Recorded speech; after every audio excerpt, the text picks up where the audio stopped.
ရားတပည့်တော်အတိတ်ဘဝတော့ငါကတ္တဗာဘုရားရှင်ရဲ့ဓမ္မယမဓမ္မစင်ရနွမ်းပါတယ်သူဖြစ်တဲ့အတွက်တတိအိမ်မှာကြုံခံရတဲ့အစီကံကြုံမှဖြစ်ခဲ့ပါတယ်ဗျာ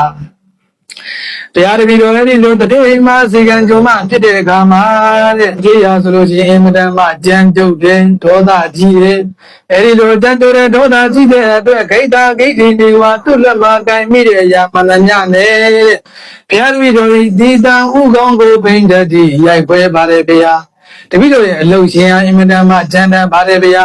ဘုရားတပည့်တော်ရဲ့အလုရှင်ဟာအင်မတန်မှကျမ်းတမ်းတဲ့အတွက်သူ့လက်ထဲမှာရှိတဲ့အရာသူမှန်သမျှနဲ့ဘုရားတပည့်တော်ရဲ့ဥကောင်းကိုရိုက်ပွဲပါတယ်ဗျာတဲ့ကောပါမတံဘုရားတပည့်တော်မှာဖြစ်နေတဲ့ဒေါသတွေကိုနိဗ္ဗာန်ဘုရားမတ္တိနာဖြေပြောင်းခြင်းများဖြင့်ဘုရားတပည့်တော်ရဲ့ကုသိုလ်ကောင်းမှုဟာမိမိတဏ္ဍာမှာဖြစ်နေတဲ့ဒေါသကိုဖြေပြောင်းပြီးတော့အဲ့ဒီနတ်စည်းစိမ်ကိုခံစားရပါတယ်ဗျာဟောဒီနတ်သမီးတစ်ပါးကသူ့မှာတဲ့ဒါနကုသိုလ်သီလကုသိုလ်သံဃာတွေကိုကိုယ်ပါရှိခဲ့တဲ့ကုသိုလ်တရားတော်ကိုလာကြတဲ့ဓမ္မတော်နာကုသိုလ်အစာကြည့်တဲ့ကုသိုလ်တွေမလုပ်ခဲ့ပါဘူးတဲ့ဒါပေမဲ့သူလုပ်ခဲ့တဲ့ကုသိုလ်ကောင်းမှုဟာဆိုလို့ရှိရင်ကိုယ်တဏ္ဍာမှာဖြစ်နေတဲ့ဒေါသကိုထိန်းချုပ်ပြီးတော့နေခဲ့တယ်မိမိတဏ္ဍာမှာဖြစ်နေတဲ့ဒေါသကို